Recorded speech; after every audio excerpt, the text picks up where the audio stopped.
might be a Viking or a Saxon or a Roman, but tell me, do you like 'em? Would you sex 'em? Would you bone 'em?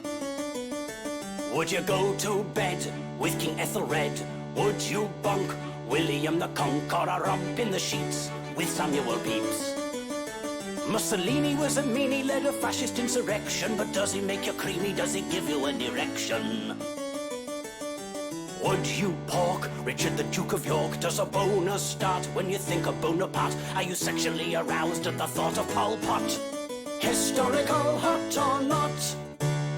Hello and welcome to Historical Hot or Not, the history podcast that fills the condom of comedy with the ejector of historical fact. My name is Aidan McCaffrey, I am your co-host, I am not a historian, and this is... Catherine Mather. I'm also a comedian and not a historian, but we are horny for history. Today we've got a guest. We're joined by Ken Cheng. How are you doing? Yeah, I'm very well. Thanks for having me. Are you horny for history? I think overall yes. I'd probably say more horny than not. Perfect. That's exactly where we like our guests. You have a semi for the past, which is enough. Yeah, it's a nostalgic kind of horniness. Have you had someone who was fully not at all sexual in any way? Ignacio Lopez was totally flaccid. Yeah, so we're refusing to release the episode with him on. Yeah, no, I think we will. We need that sweet content. But no, I'm joking. Ignacio was stiff as a board the entire time. Oh god, yeah. Fair enough. Ken Cheng, you're a successful comedian in your own right. You're award-winning. I believe you won Joke of the Fringe in 2017. And did you also win or a finalist in BBC Comedy Award? Yeah, I was a finalist in BBC New Comedy Award. Yeah, that's right. I also believe you created an online stir when you decided to insult all the world's flags in an absolutely epic Twitter thread. That was 2017 I did that. Yeah, that was good fun. It took up like a few weeks of my time just going through all the flags. 2017, Joke of the Fringe, and insulting literally everyone in the world. What a big year for Ken. Oh, it was massive. I think some were bordering on like hate crime because some people really care about the flags. And they were very angry in some countries. Which country was the most angry that you insulted them? I think it was Bulgaria. Bulgaria had a massive, they loved their flag. India as well. India and Bulgaria, they have a lot of nationalists. I would have had them down as giving a shit, the Bulgarians, really. I think because of, everything that went on in that part of the world, they actually care about their national pride now. Fair enough. It's weird coming from England where half of us actively are not interested in national pride and would happily use the Union Jack as toilet paper, which I guess is probably the same instinct that perhaps drove you to make the Twitter thread in the first place. I can't remember why I decided to do it. It was such a whim. You're a professional comedian. Am I right in thinking you don't have a day job? Yeah, that's right, yeah. Because I do have a day job. I feel like if I didn't have a day job, it's the kind of thing I might do. I guess what I'm trying to say is, it sounds like you had a lot of spare time on your hand in 2017. Yeah, that's right. That's pretty much it. It was post-Edinburgh. I was like, okay, let's do this. I haven't read the whole thing, but I like your tactic, which was you just opened with the American flag. Yeah. And the insult was simply like, look at it, it's a piece of shit. And if you're going to get the world on side with something, laying straight into the Yanks, straight from the off, is a good way to game the algorithm, I'd say. That was calculated, yeah. You gotta start with the easy targets. UK, US, done.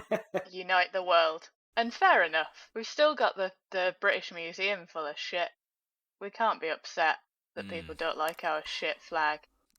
The American flag peaked too early, in my view. Yeah. Because, it looks differently every time they add a state. And there was a really cool one in the 1860s where it's like a circle of stars. You see it in the film Dances with Wolves, and it's fucking awesome. Ooh. If I was the president at the time, I would have said, stop acquiring new states. The flag's not going to get much better than this. If we had any more stars, it's going to look cluttered. As it is, with 20-ish, absolutely perfect. Missed the trick. I'll ask one more question about your life, Ken, before we get into the episode. On your Wikipedia, because I did a lot of research for you on this. Yeah. Starting about 10 minutes before this record. It says you studied dual avian projectile mathematics at university. Is that true? No. Someone vandalised my Wikipedia and it's not been changed back, clearly. That makes so much sense, because I read that and thought, I'm either really thick, and that's an obvious thing that clever people understand what it is. Dual avian projectile mathematics sounds like nonsense. It sounds like the study of how far two birds can vomit or something. It's a reference to my 2015 BBC set, which is about the phrase "two birds with one stone." So someone decided to have a little fun, and I think someone did like a full vandalism of my page, and then they changed most of it, but they still managed to get that one through. So, well, as I say, dual avian projectile mathematics should absolutely stay in there, because thick people like me will look at it and think, God, he must be clever. That's some PhD level shit. If he's studying dual avian projectile mathematics, are words I don't even understand, that guy must have a 4-figure IQ. That's right. That's the most complicated kind of projectile mathematics you can get.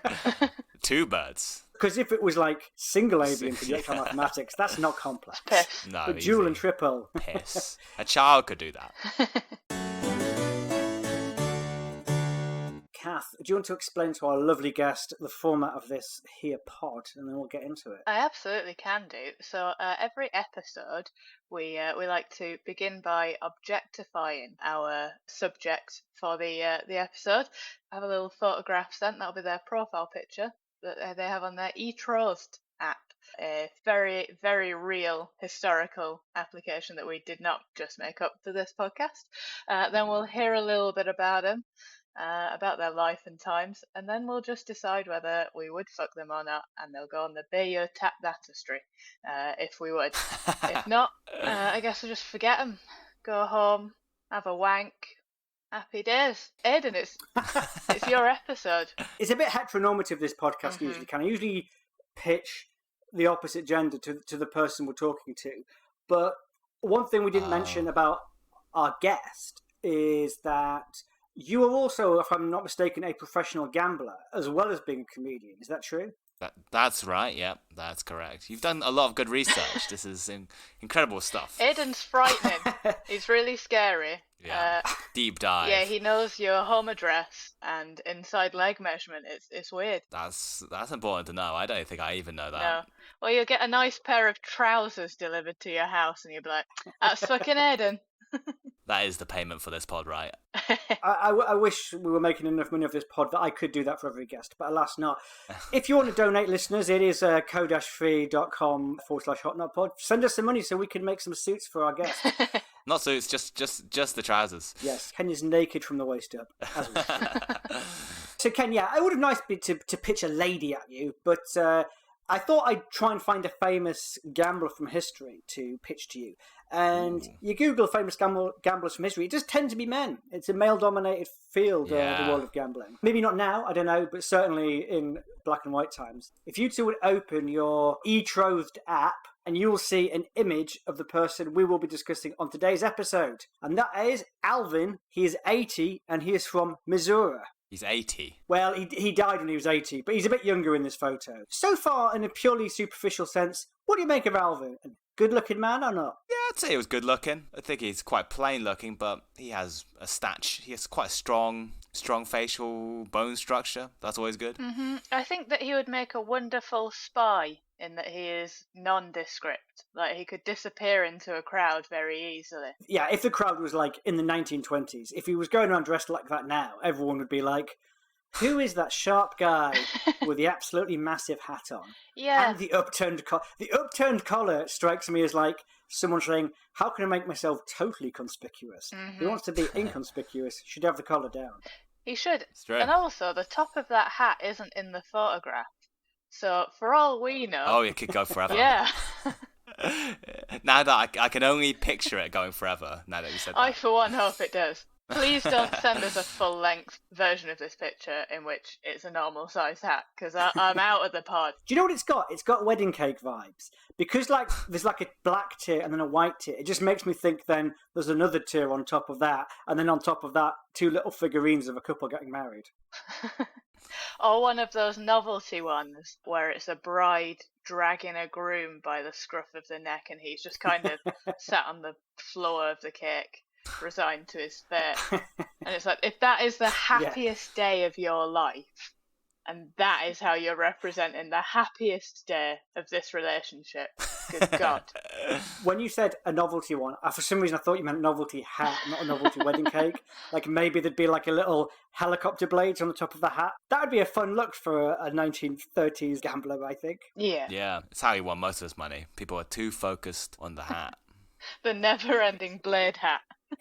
Yeah. Can't. Impossible. Is that your secret, Ken? I wish. I wish I thought of that. Maybe I will the next time I play. According to Wikipedia, Alvin Clarence Thomas was born November 30th, 1893, in Monette, Missouri, and was raised in the Ozark Mountains. His mother remarried following desertion by Thomas's father, who was also himself a gambler.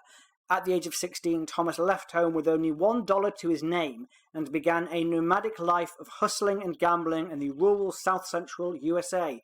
Ken, would you describe your gambling as a nomadic life of hustling? Or does doing it on your bedroom logged into 888 Poker really take the romanticism out of it? Yeah, I don't think it quite has the kind of Wild West gambling, like Maverick style, guns under the table kind of vibe. It's mostly just clicking on my mouse and some very basic graphics and sound effects of the cards being shuffled around. Alvin Clarence Thomas eventually changes his name to Titanic Thompson, which is like a cool gambler name. Whereas you're playing against someone whose name is like Pokerzilla 1983. Yeah, that's exactly it. I'm not trying to mock your lifestyle, but it feels like there's a disconnect between the gambling of old and the gambling of now. Yeah, I mean, even in the films of nowadays, like the main film that people kind of visualize when they hear about poker is Casino Royale. My life is very different from Casino Royale, I'd say. The bit in Casino Royale where he gets Vesper Lind to like wear an amazing low-cut dress so that she's a distraction at the poker table. It's hard to do that with online poker. Yeah. You can't say to your wife or your girlfriend, can you just like flash a bit of leg in the background of the spare bedroom just to distract these people in Texas that I'm playing, please? We don't even play with webcams online, so I'd have to describe it in the chat. But you know, I'm a writer, so I can come up with some erotic fiction that might get them going. I would watch that James Bond film if they were all just at home. Just Daniel Craig in like some shorts, like with one of his testicles hanging out. An old T-shirt he bought at a Radiohead gig 15 years ago, just like scratching his nuts while figuring out what to eat and eating Pringles as he plays. It's quite a film. Quite a film. It is. Also, you said that he left home with $1, but in those days, $1 would have been like 400 quid, wouldn't it, or something? Is he Bezos? Or is like, look, I just started this business in a garage. It's like, yeah, but you had $250,000 as well, didn't you? Like, it wasn't from nothing. Is this cunt a Bezos? Also, like, no one. How do you ever know if they're telling the truth? Because people always say, "Oh, I left home with $1," but I don't ever buy it. $1 in my pocket and 700 in the bank. You actually do raise a good point though, because a lot of this is legend. There are some facts, and we'll sort of touch upon what's definitely real and what isn't. But when you live this kind of nomadic gambling lifestyle, you are essentially building up a legend for yourself. Yeah. And I got most of this off Wikipedia. Now, usually when you use Wikipedia to gain sources for a historical podcast like this, there's usually lots of sources being referenced and you can sort of check out the sources. Most of this comes from one book. So I'm just hoping to God that this book is accurate because I did not take the time to read it. Did it say that he studies dual avian projectile mathematics? I'd be pretty wary it's the same guy. Oh, fuck. It says he studied quadruple projectile avian maths. I think we've been had. In 1918, Thomas was drafted into the U.S. Army, where he was promoted to sergeant after excelling at basic training. Due to the proximity at the end of the war, he did not see overseas combat and was instead used to train younger draftees domestically. Another thing he trained the younger draftees in was gambling, and he ended the war with $50,000 in cash, which he used to buy his mother a house in Monette, his birthplace. It's fun, that, isn't it? Wow. I just love the idea, like, he's just ripping off all the young recruits, just lining his pockets during World War I. From $1. To be fair, though, they're all just going to go and die, aren't they? They're going abroad. Yeah. They're going abroad, and they're not coming back. So he's done them a favour, really. I'll look after it. It's also smart to go into teaching. Teaching is the kind of coward's way of making a good, sustainable income in any field. Like when comedians just give up comedy and start doing like courses, you're like, oh, that is smart. That I might do that. Yeah. And then teach comedians gambling, take a lot of comedians' money. Yeah. Well, from this hoard that Titanic Thompson's got, it sounds like that's exactly what he did. Did he take the name Titanic Thompson? It must have been quite close to the actual Titanic. Oh my god, will it be like all of those people who are called ISIS? And then ISIS Adams. ISIS. No. Yeah, Titanic Thompson, the unsinkable gambler. He is said to have got his nickname Titanic from a man called Snow Clark, who said of his pool playing that his nickname must be Titanic, he sinks everybody. Oh. That might be from his pool playing days. However, Rudolph Wanderone, aka Minnesota Fats, said in an interview with the LA Times in 1988 that Titanic got his nickname when he went down with the Titanic in 1912. He put on ladies' clothes to save himself, and he got off the boat first. There's quite a lot of different rumours for how he got his name. What? Oh, I hope it's that one. What? I hope it's that one. I don't believe either of those. Wait, so he was on the Titanic? No, he wasn't on the Titanic. I think that was just Minnesota Fats being lyrical with history. But anyway, he bought his mum a house. I think that's really nice. Like, I know gamblers, and most gamblers don't buy their mother's houses. They buy their mother's flowers to apologise for having gambled away their Nissan Qashqai in the 24-hour game of Texas Hold'em. Ken, what's the best thing you've ever bought with your poker winnings? Oh, I'm not a very materialistic person, so I don't think I own anything that crazy. I suppose if you're sustaining yourself from it, that's quite a good... My brother, fun fact, he tried to be a professional gambler, and he made it work for about a year and a half. But the margins were just a bit too tight, so he had to go back to painting and decorating, which he was happy with. But he basically very early on had a massive win. It was like 10,000 quid or something. Yeah, those are good. Oh, it's fucking sweet. He was so... Well, actually, on the night, he was quite disappointed because he was in the top 10, effectively, in this worldwide competition. Yeah. He initially was gutted because it was like, I could have won hundreds of thousands. I've won 10. And it took him a few weeks to sort of come to terms with it and realise, holy fucking shit, I've won 10 grand in poker. That's just good. from one night's playing poker. It's Pretty good. Sweet. It is quite hard to make the margins work, so basically, makes sense. Fair play to you. Yeah, I guess my rent is probably the flashiest thing. the thing I'm mainly spending my poker money on. Yeah. Sadly, you can't drive your rent around open top around town showing it off. The only downside about it. I can't. I don't have anything that symbolises my wealth, I think. I don't think I have a single thing that... I know, like, my friend was talking about how his friend bought, like, a 10 grand watch. And I'm like, what are you doing? What are you doing with your life? And he isn't even, like, that rich. He just decided to buy a 10 grand watch. It seems wild to wrap up so much of your funds into one so easily stealable item, doesn't it? Thompson created a legend for himself as a travelling road gambler by winning propositions and bets, many manipulated beforehand by his bad self.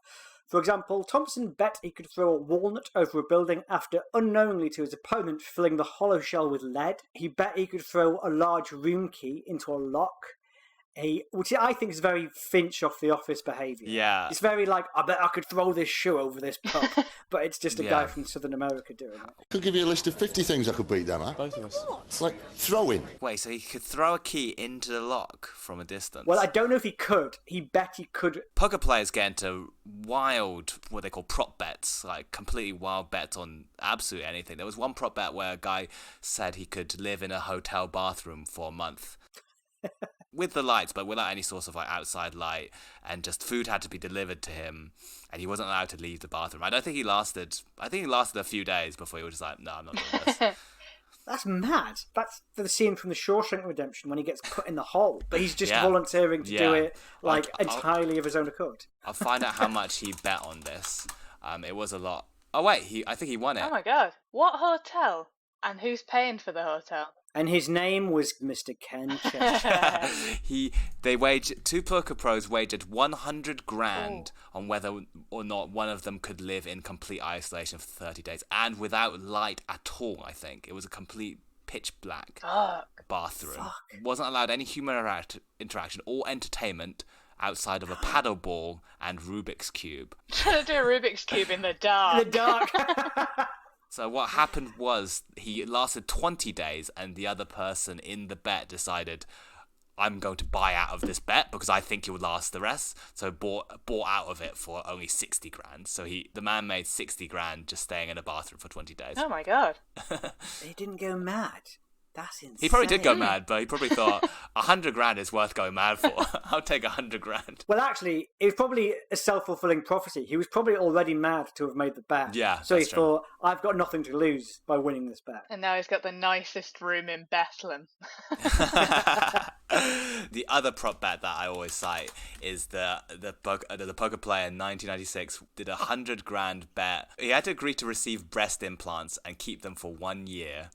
And for did he? 100 grand. Yep. Fucking hell. I'd do it. I assume this is a male. Yeah, a guy. Yeah. So he's just walking around with like 38C like boob job. Just had to keep that for a year. That's the kind of bet where if I was making it, I would hedge it heavily. I'll only do it if they're size B. I'm not going any higher than B. Other prop bets that Titanic Thompson made, and notice that I'm now calling them prop bets, having learned from Ken in real it's a time good term. what a prop bet is. Yeah. Titanic Thompson altered a road mileage sign and then bet that the mileage was wrong. I love how elaborate some of this is. The next one is the most elaborate. He bet that he could drive a golf ball 500 yards over twice the then expert golfer's best drive of 200 yards. He won by waiting until winter and driving the ball across a frozen lake where it bounced past the required distance. Amazing. I once bet that I could walk on water like Jesus over Lake Hart in Australia, and then I waited thousands of years for it to evaporate into a dry lake and then walked across it. Very clever. Well, you say that, Kath. I couldn't collect because my opponent was dead by that point. So Oh, God. The long game. Nice guys always finish last, eh? Kath, I've been talking to Ken a lot about gambling. Are you a betting woman, Kath? I fucking love gambling. I love it so much. But I'm also not very good at it. So that's why I don't do it very often, because I'll lose everything. Fair enough. Because you're a working class scum, I assume you're talking about the penny pushers at Blackpool Arcade. Yeah, I like those. I also, when the Grand National's on, I like a little bit on that. But I wouldn't want to go, well, no, I would want to go and do it all the time. Which is why I don't, because I like having a roof over my head. So I just usually save it for if ever there's a change in government or something. That's always good. Because then it's like, well, the Tories got in again. That sucks. But I am 20 quid up, so, it could be worse. Kath, you're not going to go bankrupt betting on the Tories in this country. Yeah. No. Have you ever done Eurovision betting? That's always fun. I haven't. Well, oh no, actually, I was on a sweepstake for it this year. Got France. It's a good idea because you're only ever doing it once a year, so you're never going to go broke Eurovision betting. I also quite like poker, but I would be lying if I said I was anywhere near Ken's league. But what I do is, because I did live with someone who was a professional poker player for about a year and a half, I sort of picked up little bits of knowledge, but it's so rudimentary, Ken. I'll be sitting there playing poker with some work friends, and I'll be thinking, I wonder how many people in here know about betting when you're on the dealer button. do you know what I mean? Yeah. Like really Power basic position. stuff that... Yeah, position betting where... Because some people just don't know. They just don't know that thing. So you can use a tiny bit of information like that to your advantage. Yeah. The other thing that I like to do in poker, I don't mind telling you this, Ken, because I'm never ever going to play you. Even if you ask me to play you, I'm not going to do it. Because I don't want to lose money. You can't let your chip pile get too small. So once you've got 7 times in your hand what the blind is, you really should be considering going all in. Just go all in. Yeah, what I fucking love doing is not just going all in at that point, but not looking at my cards when they come to me and making sure someone's clocked that I haven't looked at my cards before I go all in. It really fucks with people. I mean, it probably wouldn't fuck with you because you probably know how insane it is. But again, if you're just playing with normal people, it fucks with their heads so much. No, you got a lot of knowledge under your belt. That's a lot of knowledge. I think you're ready to take on the big leagues. 2 bits of knowledge. You hear that, Kath? That is apparently a lot of knowledge. Puts you probably in the top 5% of poker players. According to Wikipedia, his name became Titanic Thompson due to a misprint in a New York newspaper which Thomas liked so much he went with. So again, there's another one of 3 potential origin stories of how he got his name. He's a bit like the Joker in The Dark Knight. I keep changing it. Just every time he tells his origin story, it's slightly different. Yeah. You want to know how I got the name Titanic, Thompson? My daddy had this knife. I killed 1,000 people by drowning. Did I spare the children? Did I? Hell. I dressed as a woman. I really wish I'd watched The Dark Knight before I saw this, because I think my Joker impression's slightly off. It sucks, but it's okay. Don't worry. No one's judging. Well, you don't watch films, Kath, ever, No. so as far as you're concerned, it's absolutely accurate. You don't watch films? No, I mean, the thing is, I feel like I watch films, right? I watched one the other week. It was about a lad who'd stood on a mine and his mate lost his legs. And then it turned out, after almost 2 hours of a film of him stood on this landmine, he wasn't stood on a landmine at all. He was stood on a tin can. And that film was called Mine. I watch films. Oh! And I'm sorry, I've ruined it. That sounds like a great ending. But I've ruined it for anyone who wants to watch it now. Don't watch it. I've saved you 2 hours of your life. That's the only film she's seen in her entire life. What I like about this, Kath, is every time I say, have you seen X film, Kath, you always say no. It turns out you've watched one film, and it's a film I've never heard of. I don't know how this has It's on happened. Netflix. This fucking weird Mine film that you've discovered. Michael Owen has only seen 8 films in his life. Wow. It's a fun I've fact. heard. And what are they? And he tweeted about it. I think a lot of them are sports movies. I think one of them's Rocky. One of them's like Cool Runnings. One of them's Armageddon. I think 3 of them are like the Spider-Man, like the original Spider-Man films. It's such a random list, and he hates films. Fast and the Furious 1. Fast and the Furious 2. Fast and the Furious 3. Saw. I'll find the article. It's an amazing list.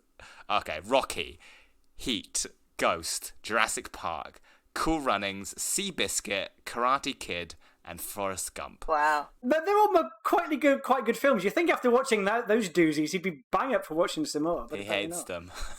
Absolutely hates them. Surely you would get taken to the cinema as a kid or something, or Apparently not. on a school trip, or they put a film on. Too busy training. That's how you become the best. Yeah. None of this school trip nonsense. You've got to do keepy uppies.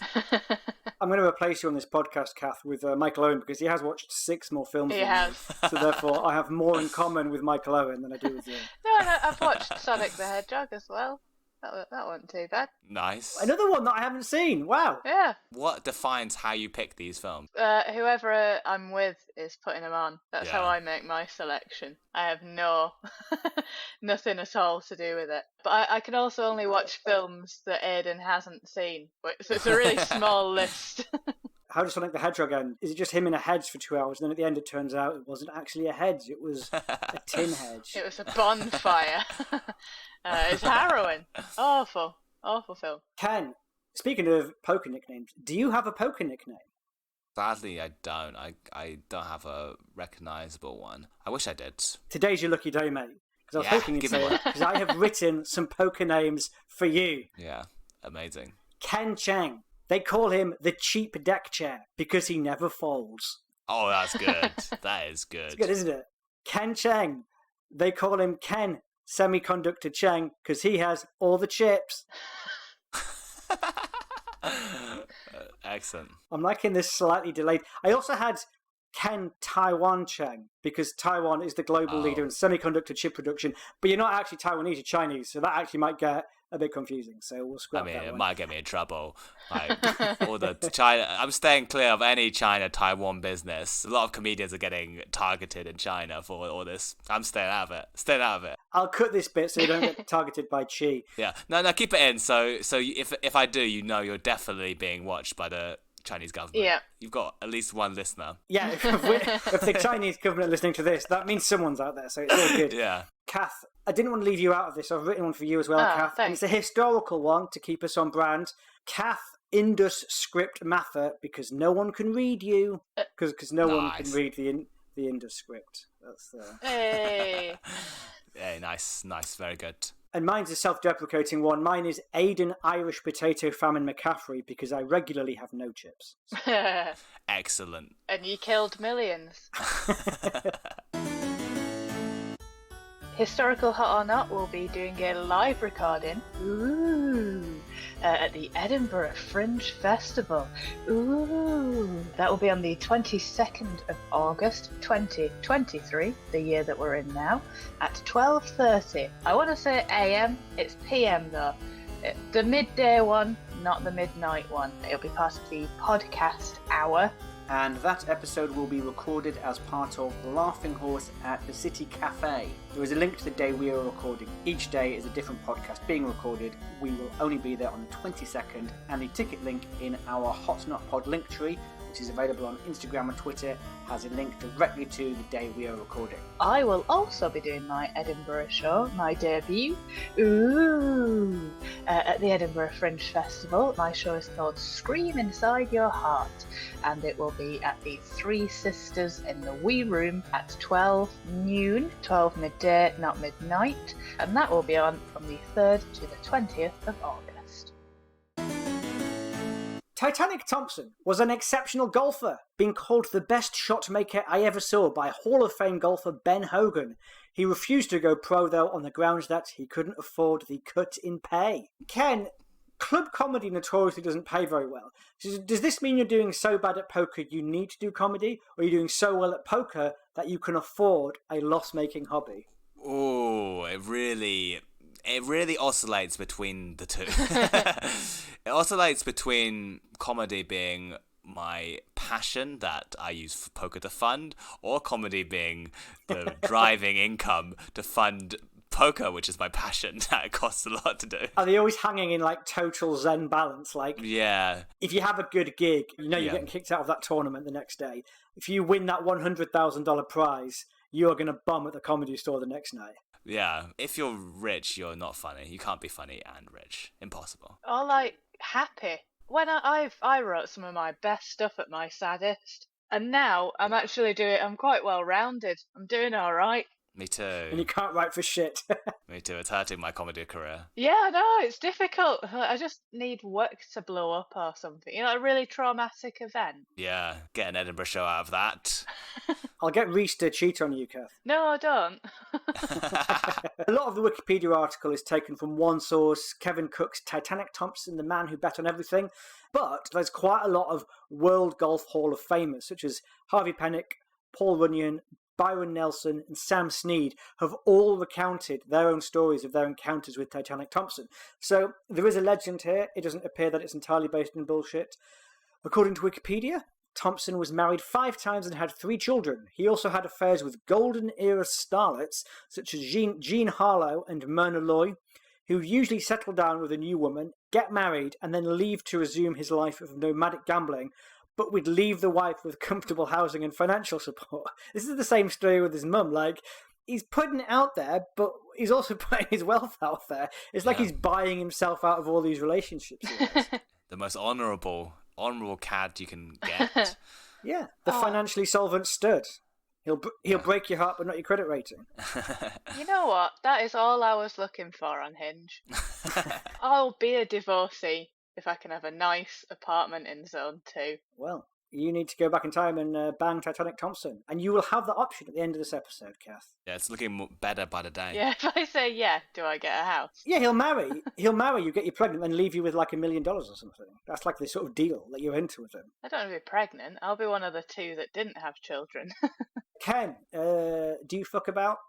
Do I fuck about? Wow. You don't have to answer that. I can answer in any way. I'm in a relationship of 3 years, so yes, loads. Do you fuck about, Aidan? Yeah, sorry, your wife doesn't listen to the pod, so... Only the Chinese government listens, so I can comfortably say, yes, I absolutely do. I'll tell you who I've never cheat on, and that is Chairman Xi of the Chinese Communist Party.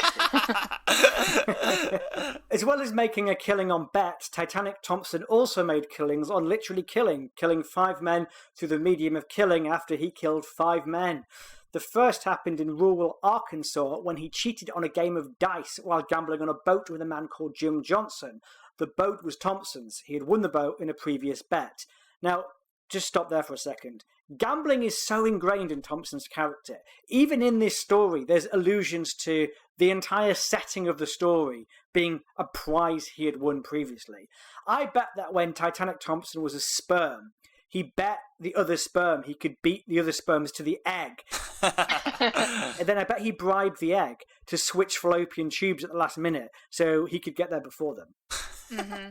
Doesn't 5 make him a serial killer? Oh. Maybe we should get our friends on the Old Killer No Filler podcast to weigh in on this. That's Yeah. true. Does it count if he just admits it? And he's like, Yeah. I killed 5 men. And they're like, yeah, fair enough. What of it? You know what? I admire his confidence and honesty. Go on, sunshine. Somehow I don't think the Yorkshire Ripper would not be a serial killer if the only difference in the story was he put his hand up and went, "Sorry, it was me." Johnson realised Thompson was cheating and threw him overboard. Johnson came back on board, at which point Johnson threatened Thompson's girlfriend with a knife. Thompson rendered Johnson unconscious with a hammer and threw him overboard, where he drowned to death. According to Wikipedia, the sheriff gave Thompson the option of leaving town or handing over the deeds to the boat. He chose the former. He chose to leave town. Imagine if justice worked that way now. You can either give me the keys to your Honda Accord or you can move to Macclesfield. That's the laziest sheriff I've ever heard. It's just like, yeah, just leave town. I can't be bothered with this paperwork. Jesus Christ. Do you reckon that he was just a dick and no one liked him?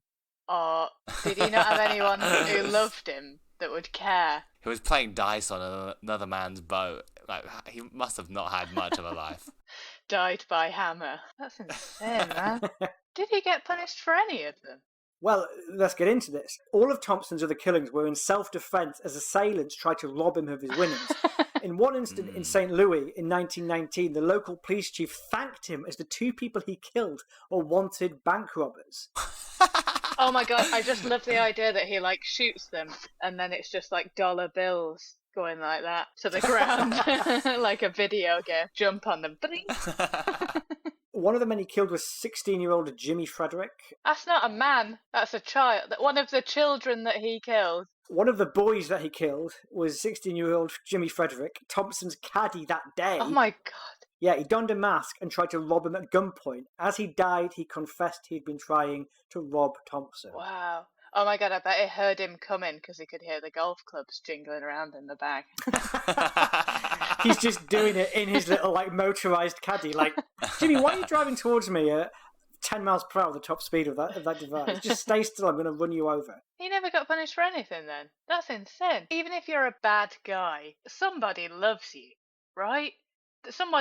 You're somebody's child, and you've surely made some kind of connection in the world at any point where someone might be like, no, you can't just get away with shooting that child in the face. They're trying to take money. Something that's not even real. We just made that up. I am annoyed. I'm annoyed that he didn't get punished for this. Well, I suppose this is the tragedy. I guess because some of them are bank robbers, I guess they're people who've somehow fallen through the cracks in society anyway. Maybe they're disconnected from their family. I'm not justifying it. Yeah, but it was the old times. A bank in the old times was so robbable. I would try and rob a bank in the old times. You just had to punch through a paper-thin wall and just grab until someone came. And then if it was at night, there weren't cameras, nobody would see you, and they'd just be like, you robbed all that money? You'd be like, no, I didn't. And they'd be like, well, you make a very sound argument. Yeah, you just take your tights off, put them on your head, walk into Lloyd's TSB, 5 minutes later you're 100 grand richer. That's what it was like back then. $1 richer. Yeah. Left that bank with $1 in his pocket. That's how he got the dollar. That's how he started his career. Yeah. The boat one seems quite cold because he killed him with a hammer, but he was also protecting a woman who was under attack. Yeah. The rest were all self-defense, so... He couldn't have done anything else to that 16-year-old boy. All he had to do with the 6-year-old boy was, puncture the golf caddy tyres, and he could have just, strolled away at a normal pace. Ken, has anyone ever tried to rob you of your winnings? I suppose it would be quite difficult, because they'd have to come into your home office, point the gun at you. Yeah. Give us your Paddy Power login, no one gets hurt. No one so far. I've once had cash from a live poker game, and I put it in my shoe, and even then, no one came up to me, It was in Cambridge. It was the city centre of Cambridge, so I was like, no one's going to rob me here. There's no Jimmy Fredericks with his golf clubs. I was ready to kill a man. I was ready to kill a 16-year-old boy to protect my £200. Titanic Thompson was alleged to have fixed a game of poker that resulted in New York crime boss Arnold Rothstein acquiring debts of $500,000. Rothstein was infamous as the mobster who allegedly fixed the 1919 World Series. Thompson spoke at the trial of George McManus, who stood trial for the murder of Rothstein, but who was acquitted due to lack of evidence. The showdown. Titanic lived out his final years in a Dallas nursing home. According to CBN.com, his son Tommy also became a professional gambler as a way of getting close to his dad, who he idolised despite barely seeing him as a child. It does seem like this shared love of gambling did bring them together. According to Wikipedia, the two would take gambling trips together, and after he died, Tommy joined a church ministry and counselled prisoners often to stay away from gambling. Also, this is fun. Remember, his name isn't Titanic Thompson, which means his son Tommy, his name is Tommy Thompson. He called his son Tommy Thomas. Tommy Thomas. I hate it when people do that. I have so many examples of this in my life, but I can't tell you them without just giving personal confidential data to just fucking everyone, so I won't. You mean like your sister, Matha? Yeah. Matha. Yeah, that's her. Like, why would he do that? That's insane. It's odd, isn't it? I suppose Tommy Thomas does have a ring to it, but it's also the kind of ring where you think, oh, Tommy Thomas, and what's your real name? No, that is what I was christened. And then it stops being funny and it becomes a bit sad. Mm-hmm. Speaking of sad things, Titanic Thompson died in Euless, Texas on May the 19th, 1974, aged 80 years old. According to Tom Fox's The Bank Shot and Other Great Robberies, legendary pool player Minnesota Fats called Titanic the greatest action man of all time. According to Wikipedia, Thompson's one weakness, as he admitted, was betting on horse racing, where he lost millions of dollars during his life to failed bets. Do you have a blind spot when it comes to bets, Ken? I've had some bad history on the Oscars. I sometimes just throw 10, 20 quid on the Oscar Best Picture, but, those, you can't predict what's going to happen. Kath, the Oscars are like an award ceremony that are given out for best films that are released every year. Right, thank you for clarifying. Sonic the Hedgehog, for example, won 0 Oscars. Oh, well, I'm not interested then. I think the one which that really surprised me was Parasite winning, because I was like, there's no way the Oscars are going to give Asians the Oscar. So I was like, surely this is a good bet. Let's bet on 1917. It's a World War I movie. It's a lot of white people. It's so Britain was great. And then they came out though, and Parasite won. I was like, oh great, it's really progressive, but I lost 20 quid. Bastards. Ken, you've tapped into a real deep frustration of mine. I often call the Oscars, but I never have the guts to make the bet. I called Parasite weeks before, and I had an argument with a friend who basically made your argument. He said, but the Oscars are racist. They won't give it to them. And I said, no. The Oscars have split personality disorder. Yes. They go Moonlight one year, they go Green Book 2 years later. And I said to him, the key to the Oscars is it's about who the underdog is. And the thing about Parasite was it was sort of building this huge underdog momentum for weeks, and I called it, but I didn't have the fucking guts to bet money on it. Should have gone for it. So next time, Aidan, you have to tell us, because we will bet on it. Yeah, I'll text Ken and say, Ken, can you put a bet on this, please? I figured that Everything Everywhere All at Once would win, but it was also such a favourite. It wasn't. I suspected the odds on it were pretty terrible. No, they were not good odds. There were good odds, probably a few. If you got on it really early, Banshees was favourite for a while when Banshees came out.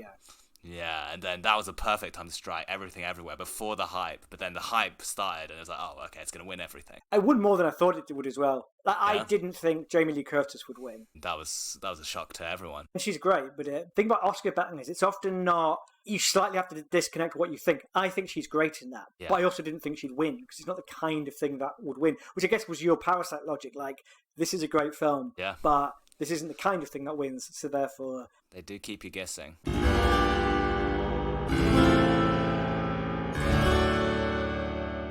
We've reached the end of the podcast, so now we have to ask the question. Knowing everything you know about Titanic Thompson, would you bang Titanic Thompson? And I will let you go first, Ken, seeing as you are a fine guest today. I'll go with hypothetical. It'll be quite a ride, He's quite a dangerous figure. He's clearly a charming man. You could tell everything about him. He's clearly charming. He's blagged his way through everything. He blagged his way through the army, blagged his way through getting off with murder. He's clearly incredibly charming. Obviously, caveat, I am heterosexual, but if I wasn't, get right in there. I can't say I'm above all of these people who are like, yeah, this guy is clearly a stud. Kath, would you bang this man? See, I'm a bit torn on this one because physically, he's not a bad-looking lad at all, but he's not really what I would go for. And I also don't like the murder. I think if even if that is a bit of a quim closer for you, isn't it, Kath? it is, yeah. And I don't know how you feel about this, but if I'd seen somebody kill somebody in front of me with a hammer in a fashion that suggested they knew what they were doing and just threw them over the side of a boat, I don't know that I would feel comfortable going to sleep next to that person. Having said that, he would buy me a house, and that is the only way I would get on the property ladder. And as such, I'm going to say, yeah, I would. Spoken like a true London renter. Murder tends to bring the old labial shutters down, but I could do with some equity, so I'm in. Yeah. Or you're dead. And either way, it doesn't really matter anymore, does it? Well, no, you're not dead as his lover. He saved the woman. Yeah, you're alive thanks to him. Yeah, and with a house. Yeah, the women in his life, the lovers, the mothers, his mother, they all do quite well out of him. It's the men he goes up against that are the problem. He's not killed a single woman. He's not provably killed a single woman, and that puts him above most historical figures, I think. Yeah, he's killed a child. He's killed a kid, sure, but not a woman. Yeah. It's not a monster. Yeah. He was 16. Back then, that was like being 40. Come on. Yeah. Stop being so bloody woke. Ooh, don't kill kids. Yeah. You can't kill a 16-year-old in this day and age, huh? He's still doing his fucking GCSEs. Come on. No, he wasn't. They were called O-levels back then. Oh, okay, sorry. Ken, thanks for coming on this podcast. Is there anything that you would like to promote while you're here? You could just follow me on all social media, Ken Cheng Comedy. I think my radio series are still on BBC iPlayer, so you can check those out. Is that called Chinese Comedian? Yeah, Ken Cheng Chinese Comedian. There's 3 series of that. Thanks for coming on. Please follow us, everyone, at Hot Not Pod on all the social medias except Facebook, because the business page for that is far too convoluted.